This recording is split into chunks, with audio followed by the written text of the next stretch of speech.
вярва, че дори под микроскоп да се взираш трябва. Те малки до безкрайно са, чак би се усъмнил. Но ако срещнеш ги, нали, не ги издавай ти. Но ако срещнеш ги, нали, не ги издавай ти. Но ако срещнеш ги, нали... Профилмс представя Сръчковците. Будилникът. Ха, пак не звънна. Нолик, хайде да оправим будилника. Симка, събуди Том Томас. Том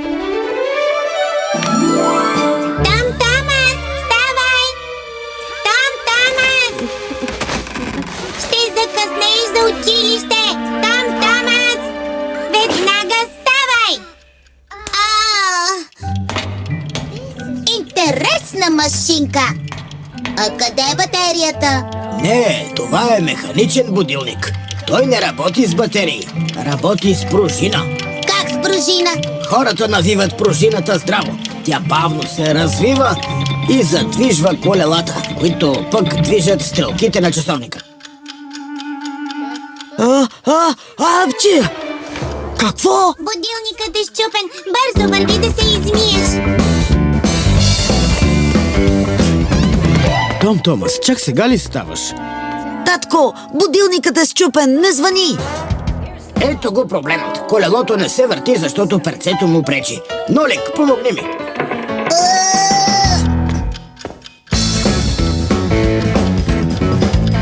Папус, какво става? Прилича ми на земетресение! Наистина не работи. Тази вектория е за буклука. Том Томас, тръгвам за работа. Не закъснявай. Няма. Къде сме? В кофата за буклук. Какво ще стане с нас? Ами, виж, Нолик. Хората хвърлят счупени вещи без изобщо да мислят. Дори уреди, които могат да бъдат поправени, често свършват в буклука. Буклукът се извозва до едно ужасно, адско място, наречено сметище. Ако някой сръчко се озове в някой счупен уред, тогава го грози голяма опасност. Веднъж Чичо го изхвърлиха на сметището, заедно с един стар телевизор. Едва успя да се спаси от булдозера. Беше цяло чудо, че не изгоря в инсинератора. После почна да се скита из сметището в опити да поправи каквото види. И почти се беше побъркал. Добре, че спасителният сръч екип успя да го открие и да го върне у дома.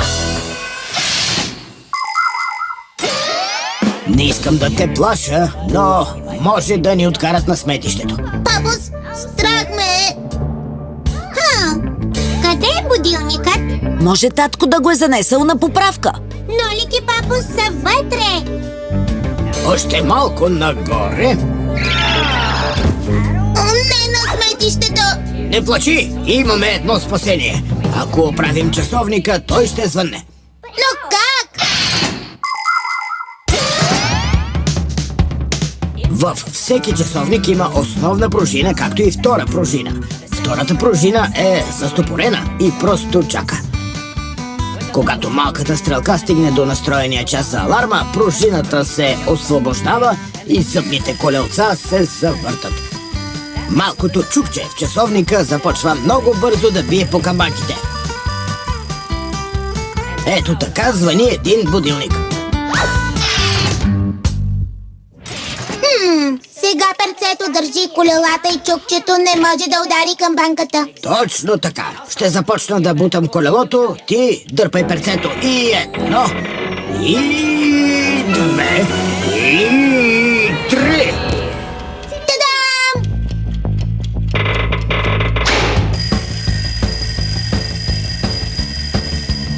Симка, май чувам будилника. Тръгни по звука. Бързо! Аха! Някой изключи алармата. О, пак има земетресение! Нолик! Нолик! Ето беше наред. Имаше перце между колелцата, но как изобщо е попаднало в часовника? О, веднъж май сложих будилника под възглавницата си, за да не ме събуди. С други думи, на някого не му се става сутрин, затова за малко да свършим на сметището. Всъщност, ако този някой не побърза, ще закъснее за училище. О, прави сте, да. Обработка Студио Профилс.